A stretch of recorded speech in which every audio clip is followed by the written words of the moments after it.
And welcome to a special National STOL broadcast coming from Sun and Fun 2025. I'm Cam Walton. This is Ryan Dabrowski to my Hello. left.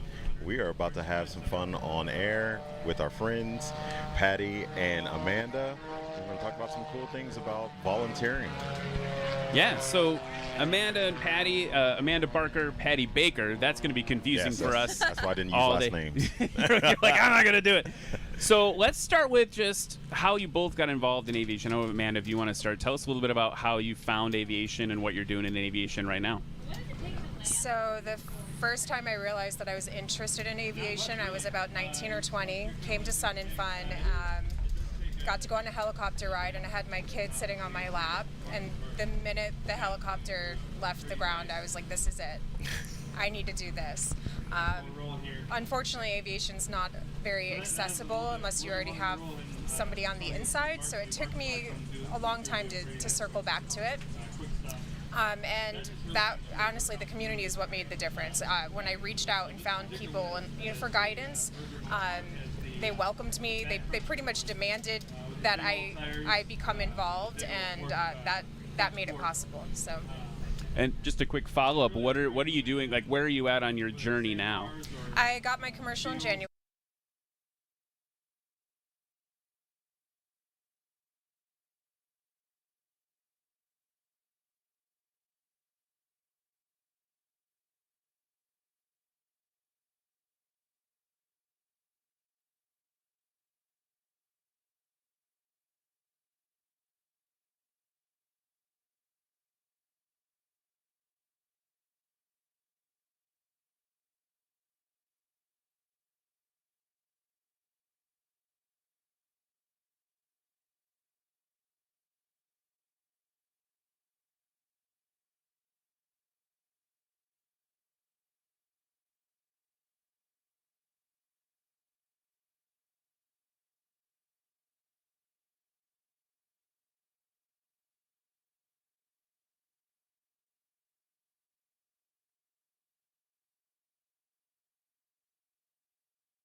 that was a woman as well. I got to meet her. Like, my daughters see that.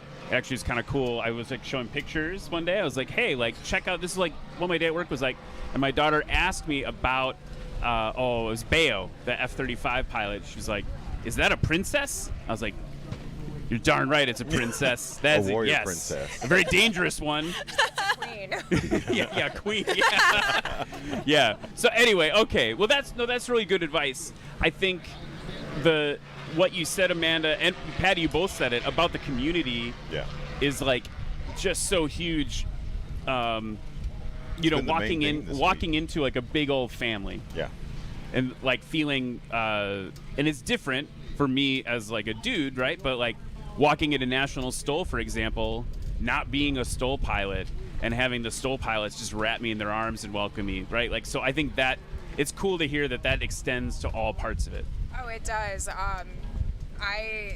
I didn't get to kind of hang out with STOL until last year. I think I finally connected with everybody through Anitra, and I will say it's a little intimidating when you walk up to a space and there's all these really cool airplanes, and you look around and all you see are white men and Anitra.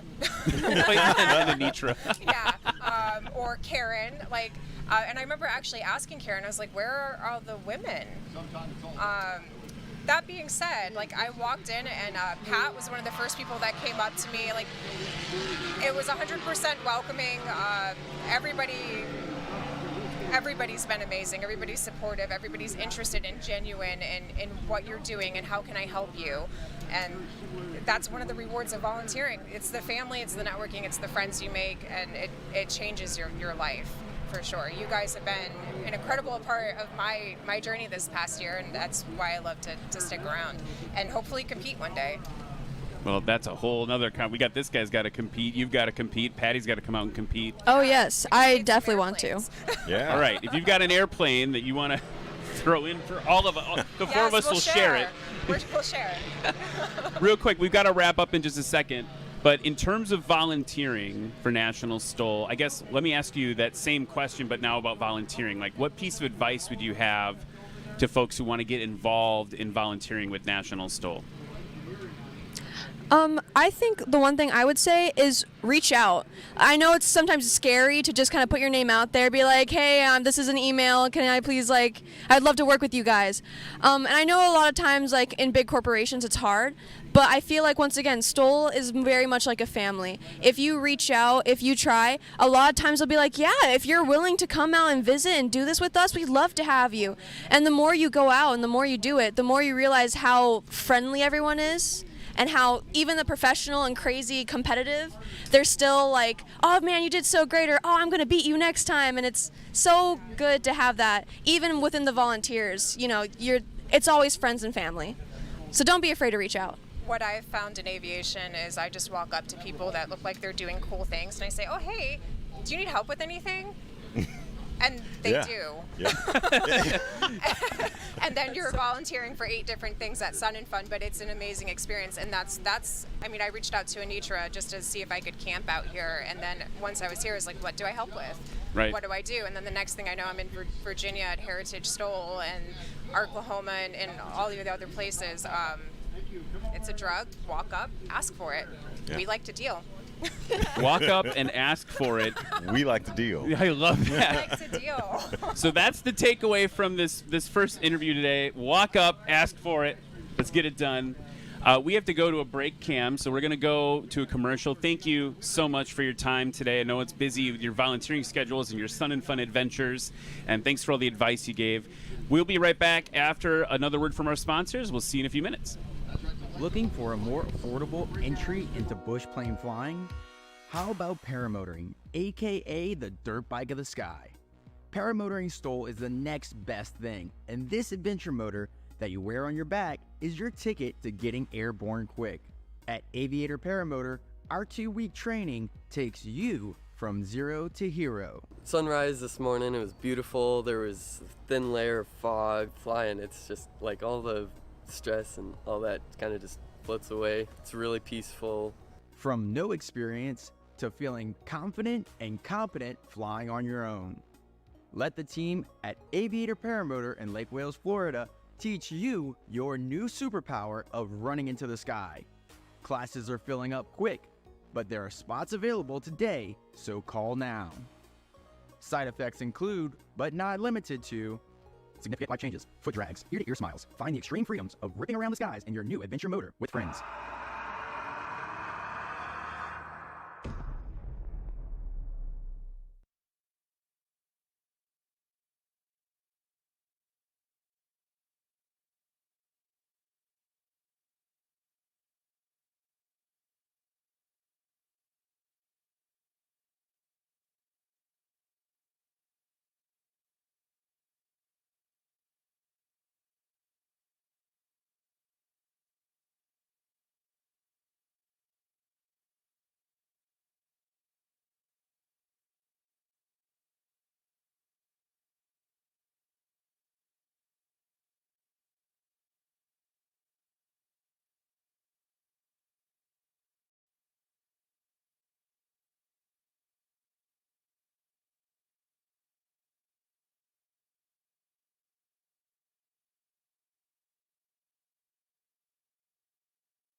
And we're back with the National STOL broadcast at Paradise City at Sun and Fun 2025. I am pleased to introduce a number of excellent, exemplary gentlemen. We've got Steve Henry, Keith Lange, Dan Reynolds, and Pat McInteer. And, of course, we've got Ryan Dombrowski. I am not an exemplary gentleman, though, but we've got the unlimited class, representatives of the unlimited class in National STOL here today. It's very exciting. So, guys, what's it like being on top? at National STOL? Steve. It's fun. Yeah. It's fun. It's fun to have that target on your back. People Yeah. that shoot at me. Would you say that makes you a better competitor? Yeah. You know, and sometimes people say, like, I've heard this, I get introduced as like the best STOL pilot. I'm not the best STOL pilot. I might be the winningest, possibly, but that doesn't make me the best. I don't want people thinking, oh yeah, he's the best. No, there's a lot of really good guys. Yeah. I might have won more, but that doesn't make me the best. How did you win? How did you get there to win, Steve? Working really, really, really hard at it. A lot of practice. A lot of thinking about how to make my airplane work well. And being very competitive by nature helps. So it's a lot of work. It really is. But it's been fun work too. Yeah. Yeah, a lot of practice. That's It what I was doesn't getting just at. happen. Yeah, without the practice, and but you've been doing this forever too. I mean, you've been doing this for years and years and years, and you got a good plane. But what you did to that plane is amazing, and that's really where you're gotten your wins from, is the ability to create something that was never there before. Yeah, that is a lot of it. Yeah. I- And it works. Yeah, I wake up a lot of mornings, or even in the middle of the night, with ideas, and go down to my shop in the morning and start working on it. I've done that a lot of times. Yeah. But lots of practice. A lot of times I'll go out and do 100 takeoffs and landings in a couple hours. Just get up by myself, no pattern, and just practice. That's what it takes. Absolutely. So let's talk about that idea of work and innovation. Those are kind of two things, right? Like, you all fly. It feels like the four of you fly more than you actually have your feet on the ground. Like, you're always in the air, all four of you. You're all putting in work. You've got, we talked about Steve building the Yeehaw aircraft and like expanding, innovating. That's something that all four of you are doing. And I'm wondering if you guys could walk us through a little bit about like what the ways that you're. I mean, without setting up too much of a grudge match here. Like, how are you all working to outpace each other as much as you're willing to share? Because there's some secret stuff. I'm sharing a camper with Dan and Steve, and they were both in their sleep last night, just muttering dreams of aircraft changes they're gonna make. Not actually. Newsflash. Steve's looking at me like, I don't talk in my sleep. But anyway, like, what are you guys all working on, right? So Steve, we've talked a little bit about you working on stuff. Keith, you've got a new thing. Let's start there. Yeah, I've got what I call it Alpha 1. So what that was, like Dan had the Chinook, and he took something good and then made it really great.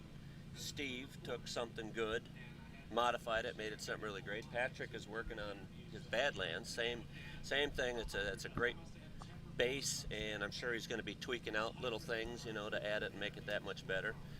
And I actually found a tandem air bike. I've been working on trying to find one of these. Now in Alaska, we don't have those things, so because they just wouldn't last. The winds and everything are too dangerous. So for years and years and years, I've been looking at these things, going, man, I'd really like to take something and take a base and then build up from it. And that's what I did. So we took this thing, built a new engine. I called up Dan a couple times and said, hey, what kind of engine you got? What are you running? And he's the one that gave me the gentleman who built the engine on mine. And he said, I've been working with Rick, Rotex Rick. And so we started with that, took a 582, made it into a 627, produces 107 horse on the dyno.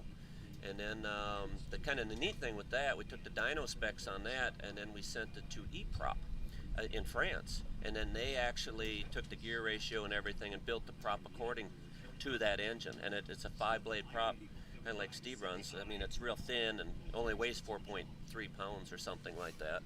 But for example, with the air bikes, they're very skinny. They're just a tiny little thing. Your feet are on the outside, but you can't fly something like that in a STOL competition. That's what I consider dangerous. In STOL competition, something could happen easy and take a leg off or whatever. So we had Mike Lindstrom come down, and he worked with me. We designed a canopy, a cage that actually protected like a Super Cub.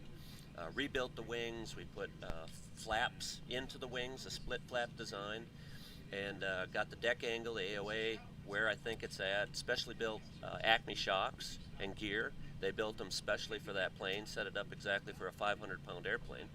And so it turned out as well as I thought it would. And we're still in the break-in period yet on the engine, but it does stuff that I'm probably going to scare Dan on, you know. And Steve, I'll be, you know, takeoffs, I'll be close to what you got. So it's pretty cool. So, and I just got to work my way through it and figure out how to do it. I love how matter of fact Keith was dropping the gauntlet just then. He's like, yeah, I'm scaring you guys. It's fine. Yeah. They're in trouble. Yeah, they're in trouble. So let's go down the line. So then, Dan, you know, you're on the poster. You're on the poster for Sun and Fun this year. Like, you're Chinook, and you obviously inside of it. Like, what's this next season? That's cracking me up. What's in store for you this season? You've got some newcomers coming to the class, hitting a little bit differently. This season's going to be really exciting. There's a lot of new planes coming up that are going to be what I call either hot rods or crotch rockets, whatever terminology you want to use. These are going to be planes that have the capability of dethroning the best that there is out there right now, and that's exciting. It's driving innovation, competition, and it's so cool because, you know, Steve did most of his stuff, but we all get help, but we are the leads in it. Keith, you're the lead. You took a good platform and your mind starts going and I get excited. I'll sit in my hangar and what can I do here and what's everybody else doing and will it work on my platform and how far can I take it? So then you do all this and then the scary moment comes. You actually got to fly a thing. And so that's the scary part. But when it works, and it doesn't always work, you got to go back to the drawing board a little bit. We've all been there if we've done it enough. But it is so cool that the unlimited category is what it is, that we can do that and push things way beyond what stock stuff is, and you know, you can only do so much. This is the hot rod class, and then you design it, build it, test it, and then you get to show everybody what it does. It's like, it doesn't get any better than that. I love it. And no matter who's on top or what, it's always changing. You know, you get up there's only one way to go. And with the level of competition and the skills that we all have sitting here and other people out there, yeah, you're there for a bit, but you're coming down.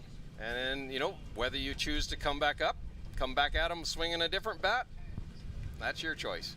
But yeah, so the plane I'm flying, I never dreamed when I started redesigning that airfoil or aircraft that it would do what it can do now.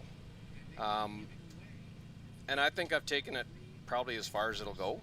So somebody comes along and bests it, then I'll have to decide whether I want to try a different platform and see where I can take that. I don't know.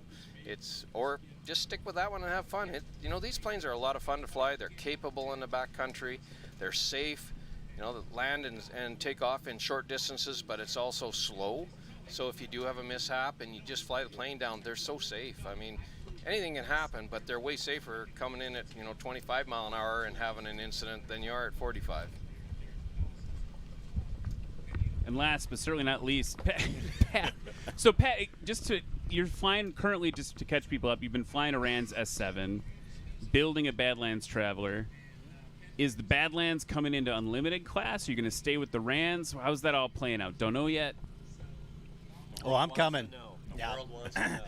Yeah, so I really am switching planes for a different reason than competition. I wanted a bigger airplane. I wanted something faster in cruise, more useful load.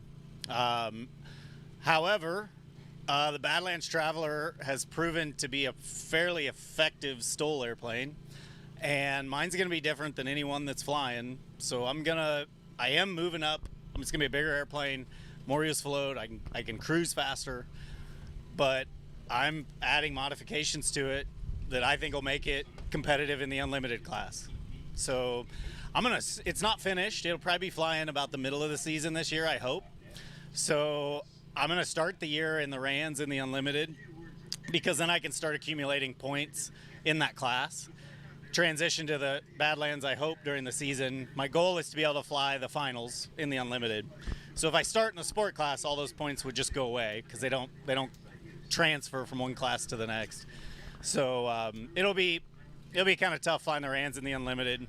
I'll probably only beat Dan 2 or 3 times, not every time. But he's my favorite person to beat, really. I've never done it, but I'm looking forward to it. Talking about that, that competition that we had in, what was it, Pennsylvania, me and you were running, and I had the Super Cub, and I came that close to beating Steve Henry in a Super Cub, just because the winds were so bad, and you got a couple scratches. And man, that third one, man, I was hoping you were going to scratch on that last one. I'm like, if I could just beat Steve Henry, I'm gonna put that on the wall. Yeah, almost. Listen, if you're not first, you're last. I know. And I'm used to the last thing. I am. I'm still flying a Super Cub, but I'm doing what I can. Jeez. So, do we get to know if the secret BLT that you're building is going to have the straight tail or the other tail? It'll be the straight tail. Okay. Yeah. Straight tail is sexy. Yep. It's more sexy. Yep. It's faster too. It's all about sex appeal, isn't it? 100%. Yeah. You gotta look good while you're doing it. I mean, come on. That's why the XL looks so good as well. Like, I mean, I love the Highlander to begin with, but like the XL just has that extra footage. Like, just makes the fuselage just look awesome, and then the wings, it adds to everything. That's a good-looking plane. Well, one thing that Pat and I are kind of more alike in that our airplanes, like my airplane is my everyday airplane, and I know Dan flies his around doing a lot of things too, but it doesn't go very fast. It's really a slow airplane that's really, really good at going really slow. And I've kind of put myself in a little bit of a box because I sell these Highlanders. So that's what I'm going to fly. Yeah. And I'll make it the best I can for a STOL airplane, but I'm limited by like my wing cord because I have folding wings. So I'm limited to about 4 foot of cord, and it kind of boxes me in a little bit, but I just always believe that I want to fly what I sell and make it look the best I can. It wouldn't make sense for me to make a real special STOL airplane and then sell Highlanders. No. So I don't know. I don't know if that's fair to say that it's not a real special STOL airplane, no, though. Really. I mean, it's my everyday airplane. That I know, cruises but it's 100 like miles an hour, and it's a really, really good STOL drag airplane. By the way, too. But like really good STOL drag airplane. That horsepower makes the world. Yeah, I have a lot of horsepower. You got a lot of horsepower. Yeah. That's We hadn't noticed. It comes down to. I have a Hypersports Yamaha, 3-cylinder Yamaha that makes a whole lot of horsepower if you want it to. Yeah. And it's a whole lot of fun. What do you got going in yours? I think I'm gonna do the 100 horse Rotax. No, I think that'll be good. Yeah. That'd be a good engine. Yeah. Yeah. I thought you were just gonna put a C85 in it, right? Yeah. Well, because With they're lead, so proven. extra lead weights on it. I like them heavy. Yeah. Yeah. Heavy engine, Very low stable. horsepower. Yeah, very They're dependable. Super dependable. Yeah. Yeah, Keep just that right off the forward J3. CG way Forward up CG. Yeah. That's what we're looking That for. means you can throw more weight in the back. Yes. Which is really nice. You can throw, Full of great. Dan's gonna ride along with me when I compete. He's gonna be in the back. That's not legal. Okay. And You could be like these guys that think we should be so real and have half a moose in the back to do a STOL competition. Yeah. we can try that sometime. No. That'd be pretty hard on equipment. I have heard that argument so much in Alaska, but that's not the weight. You got to load them up. Who in their right mind would load a plane to gross and hammer the crap out of it trying to land short? Yeah. I as a that would be commercial me. pilot, they're not going to stand up. We beat them up bad enough when they're light.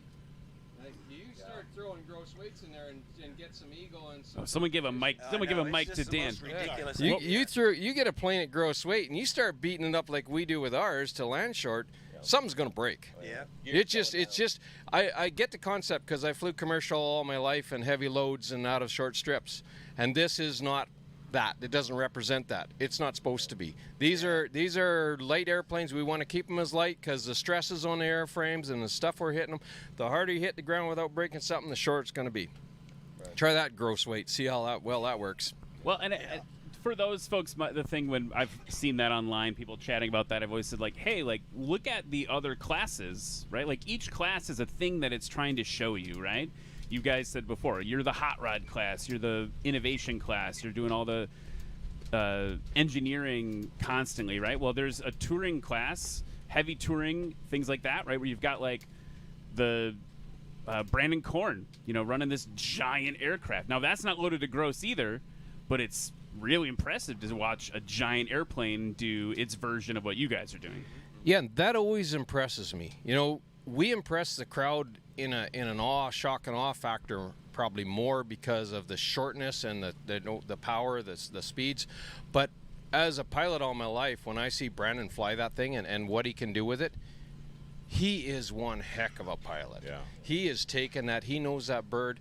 I can't fly that bird that well. Maybe if I had the experience, but I doubt it. I mean, so he's doing the best with that, but the crowd doesn't realize that unless you're a pilot and you know what he's doing with that aircraft. Sure. So every aircraft has its limitations, and flying it to its max, getting the max out of it and doing it safely, that's a good pilot. Yeah. We also do something too where, we're running minimum fuels, We got our amount of fuel that we need for the run, and then we add extra fuel to it. But I mean, you would never do that in the bush. You're loaded up as heavy as you can. Hell, most of the time you got 6 jugs in the back. Just trying to get from point A to point B. And for us, you go remote. A lot of the remote places, I can pay $12, $13 a gallon for fuel. In Alaska. And I'll tell you what, you want to empty out the pocketbook quick, put 40 gallons of fuel in at that price. So, right. But we're not doing that here, which is nice. So, but like you said, it's all about getting as light as possible, making sure the safety's there where we don't run out of fuel, which I think that's happened to a couple people. Yeah, it's not probably because they didn't have the legal amount of fuel on board. It's just some fuel systems, and that's something to keep in mind. And I'm pretty sure Steve has found that out with G-forces even.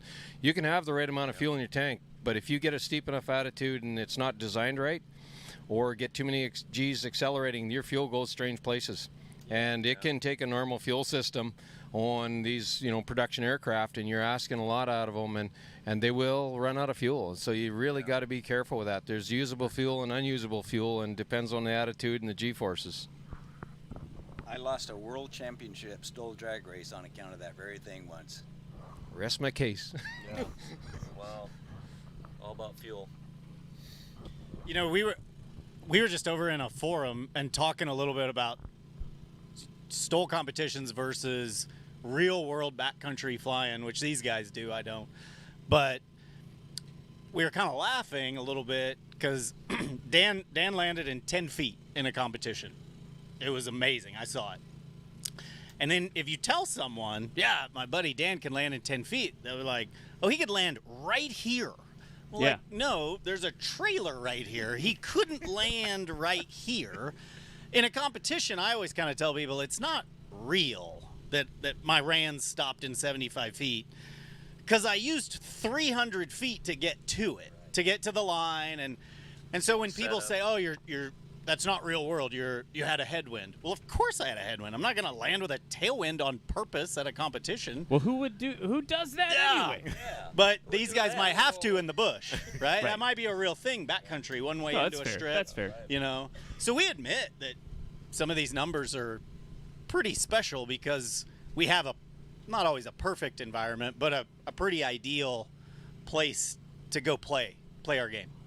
Yeah, it's simulating something, but I think there needs to be a realm of reasonableness to it, right? Like, it wouldn't be safe for us to compete on an actual sandbar, with 50-foot obstructions on either side, to the level that we need to for being legal to do this sort of thing, right? Like, it's a different thing when you put the competitive nature to it. That's why we're so careful to call it it's a demonstration that you guys are participating tonight and tomorrow night, right? We're not competing, we're demoing it here at Sun and Fun. I think the other thing that you talked about, Pat, that was interesting is like the idea of like the setup. Well, there are things that we could do in this series potentially to like make it like more real, but like at what cost? You know what I mean? Like, what are the cost benefit analysis to safety, to whatever, to make it, what would that add, right? I don't think it's taking anything away that let's be real. If you didn't see it, it was Swamp STOL, right? Yeah. Swamp STOL last year, Dan landed shorter than his plane is long. He was still hanging over, his butt was hanging over the line still. Lawn dart. I said it correct. Lawn dart. Lawn dart, yep. I trust you as far as I can throw. Yeah. Anyway, okay, so that was quick. let me ask you this. This is something that I ask a lot of pilots that are in that same rarefied air that you guys are in terms of the high performing individuals that you are. I ask fighter pilots this.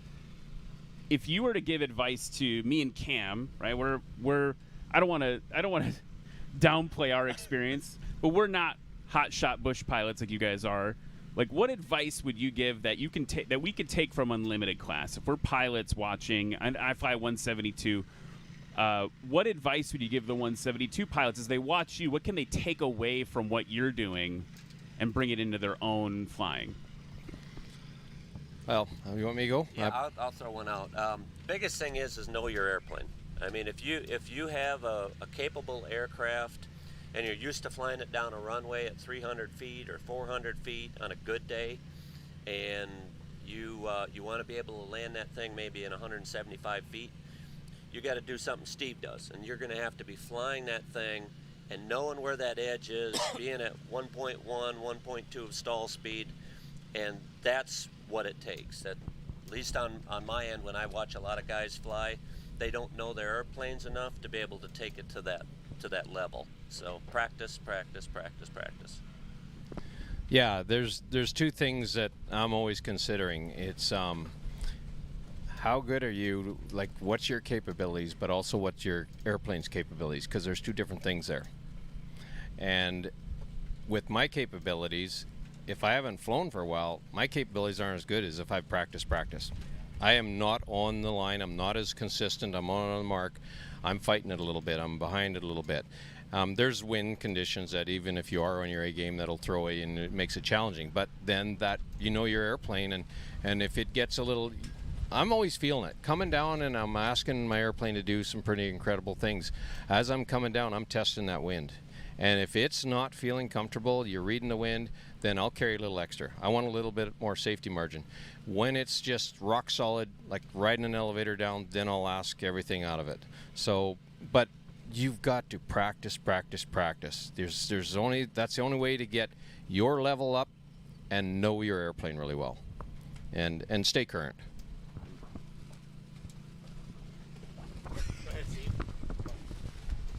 I think no matter what your flying is, always have a goal. Like when you come in to land, you might be just landing to have a hamburger at an airport, still have a goal. A taxi light or something there.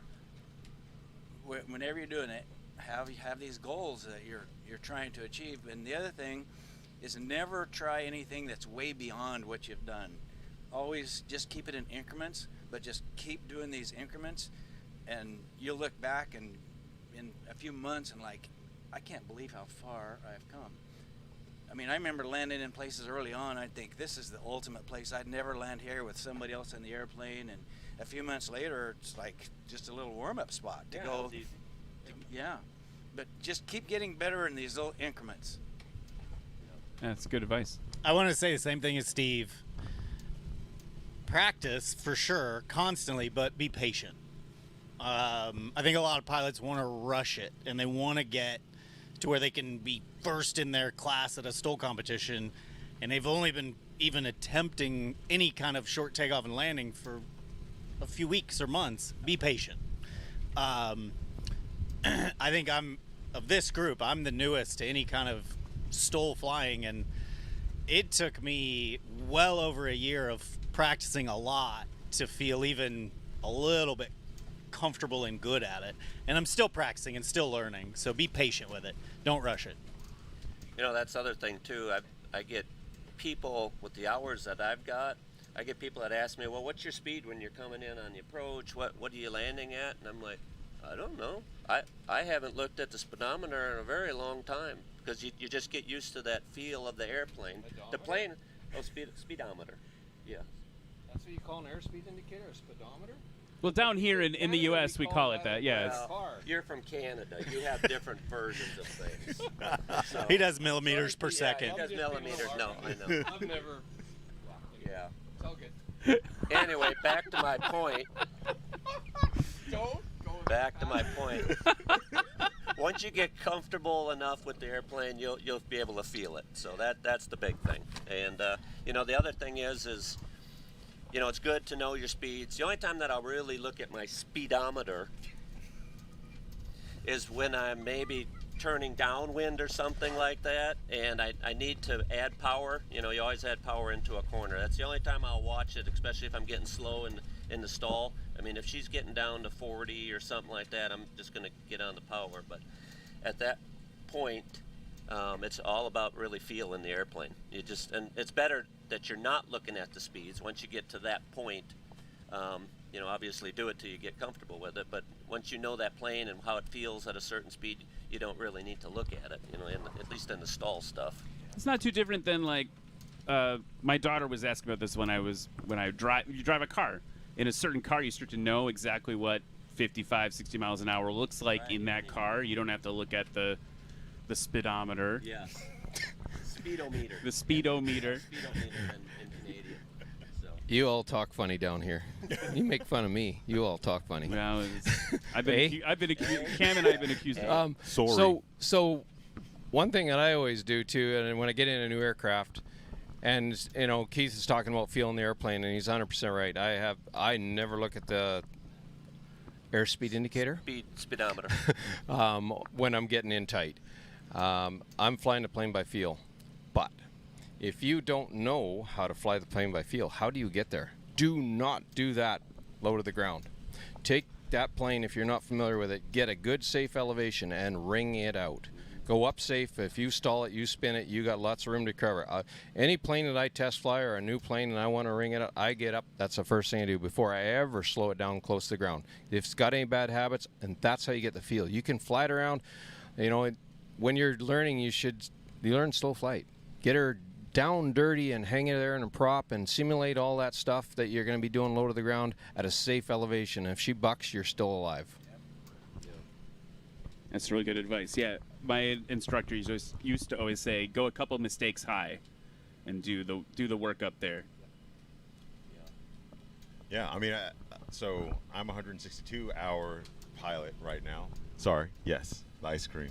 I'm a 162-hour pilot. I'm fresh-ish out of the game from being a student pilot, and I've noticed that at the competitions and actually STOL flying, backcountry flying, like it's not the same rules as what I'm doing with my instructor, like in the pattern. Like we're not calling our legs, and like I noticed a lot that flying like a Cherokee or flying like a Technum, or like in my instance like the closest or the me flying the Champ. Sorry, I'm not really clearing the throttle as much as when I'm on final. So like I'm looking at my point, I'm flying, like I'm hoping that everything's good. I've kept in as much throttle as I really needed, and then when everything's safe, I can just pull back and be ready for landing. But when y'all are on approach, there's the clearing of the throttle, or you hear it. I always say goosing the throttle a little bit just to make sure that you're keeping that same attitude and height, and not necessarily airspeed, but hopefully airspeed as well. But I mean, is there anything I know we just talked about the guy flying the 172, but what about the student pilot that's seeing you guys do these things and they're like, that's not what I've been taught? Yeah.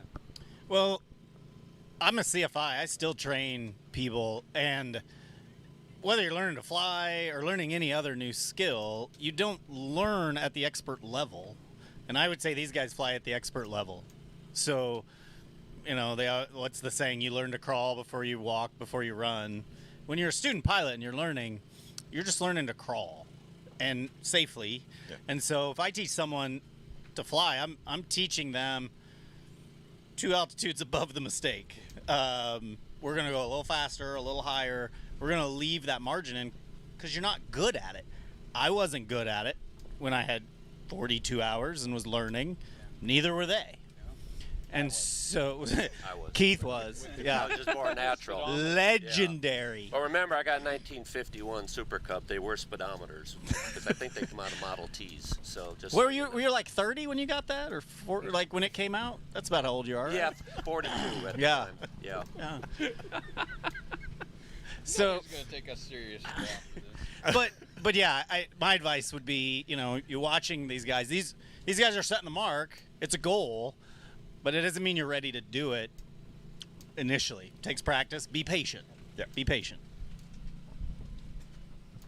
I think there's something too about like the, for lack of a better way to describe it, like an acceptance of risk, right? Like as you guys get into that level of competition, you're increasing your personal acceptance of risk in your flying. That might be different than, well, Pat, you and I were talking about this the other night, right? Like your risk assessment even changes depending on which aircraft you're flying and what your mission you're flying at that moment, right? In competition, you can fly in a different way than you would fly maybe in the backcountry we were talking about earlier, because you've got a different set of, you've got the race course is a certain level of safety. You've got people supporting you. You know that you're in a competitive environment.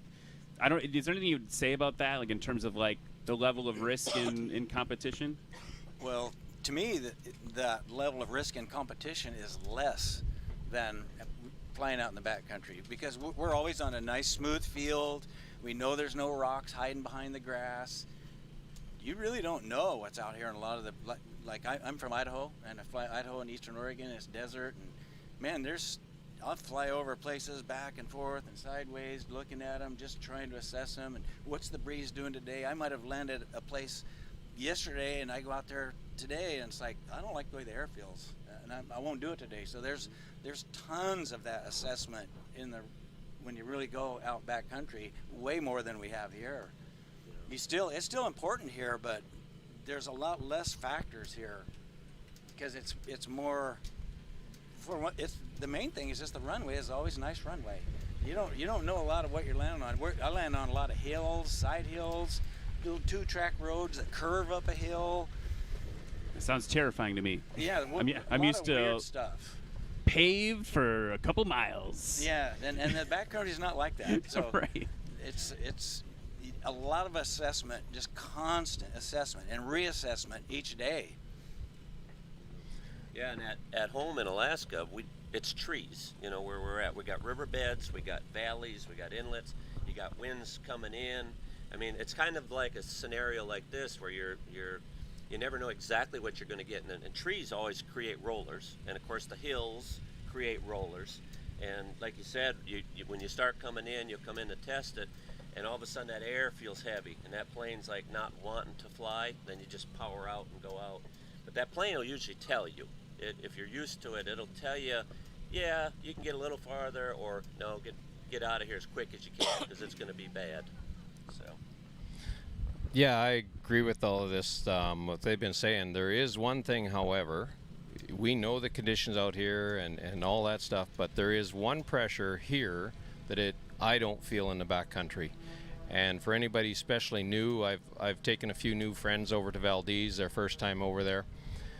They make some horrible mistakes, and it's not because they don't know better, it's because the pressure of competition in front of a crowd.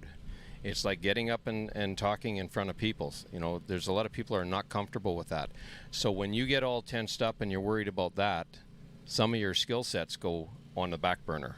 And so that's something you have to mentally prepare yourself, and everyone handles it differently. So if you feel that, try to deal with it. So then if you know that, like when I first started at Valdez, I was nervous. I didn't want to talk to the air boss. Oh, he's a big, bad, spooky man. Once you've done a lot, then you relax and you get better. So once, we've done it a lot. So I still feel a little tiny bit once in a while creep in, but I know how to deal with it. And yeah, I've been there, done that. But if you haven't, just take it easy. Don't push it. Realize that. If you got that pit in your stomach and you're nervous, and your reaction time is going to go, your thought process is going to suffer. So just take it easy, work into it, don't push it. We don't want to see you get yourself in trouble and wreck a plane, or worse, hurt yourself at this. So in the backcountry, nobody's really watching. Yeah. Worst case scenario, somebody's got to come looking for you. But there's that pressure's not there. Yeah, the other thing too is if you're coming in and you're doing stall competitions and you're actually thinking about what your buddy's going to think of you if you have a bad landing, you don't need to be there. No. You don't. You got to be focused. You got to be only thinking about, for example, that white line and what that wind's going to do to your airplane. You know, when you really start getting that thing slow. So, but that's a good thing to get out of your mind. It's just you got to be pinpoint focused when you're doing it. Otherwise, things will go bad quick. A good example of that is I built that Valdez Special in 2018, test flew it, and a week after test flying it, flew it over to Valdez and competed. And the first run that I ever competed with that plane, the winds were right down the runway. It was perfect. I had Frank Knapp behind me, and I just dialed everybody out. And I just focused on what that plane and I had to do. And I came in there and landed, and I'll never forget it. It's burned in my mind. The line judge comes on the radio and says, "Stay right there, don't move." He has never said that to me. And I looked out like, what? Why? And I looked over at him. What did I do? Yeah, and he's there, and he's got his measuring tape out. And then I thought, what is he doing? I looked back, and there was the white line right behind my cabin of my plane. My tail wasn't even across it. Frank Knapp comes on the radio, and I heard him say, "Oh, that can't be good." and the line judge says 9.5 feet. And it was like, I had no clue I landed that short. I was so focused and just blocked everything out. And yeah, so if you can get in that mindset, and some people can't, and it takes time, other people are really good at it. So just be aware of it. That's all. You know, for anybody new out there, that'd be my advice. You know, it's there, it's real, and it can cause real issues. We always hear the air bosses say, "Don't do anything new today." There's a version of that, right? Like, don't do anything new and like chill out a little bit, right? You're in front of a crowd. I get it, the pressure of it, for sure. Yeah. You mentioned Frank Knapp, and I'm curious if you guys, we only have a few more minutes before we're going to get a really loud interruption here at Sun and Fun. Who, you know, Cam and I look up to you guys as pilots, right? Who do the four of you look up to? Who are your STOL heroes? Go first. Dan, just say it. It was me. You're not a very good mind reader, are you? Yeah, so as I was starting into this, I was watching these guys fly. And I actually knew who Frank Knapp was, but I'd never seen him until I think it was 2 years ago at finals. He came down and flew. And he still has the record, right? You haven't got him yet? He still holds the record. Yeah. For the shortest combination. Combination, yeah. And I thought it was really cool to watch him, but the truth is, I mean, he doesn't really do this much anymore. He doesn't go on the circuit, so I'm watching these guys. I'm watching the unlimited guys fly, and I tell people all the time that are trying to get better at STOL, like, I try and mimic what they're doing. I'm watching. I'll go back and watch. You know, they do the wonderful broadcast, and I like to go back and watch, how did Steve do that? How did Dan do that? We have different planes. We might have different techniques, but there's little things constantly that I'm looking at. So I got inspired to get into this in 2016 from a video that a friend of mine sent when he went over to Valdez. I was happy being a bush pilot, doing my own thing.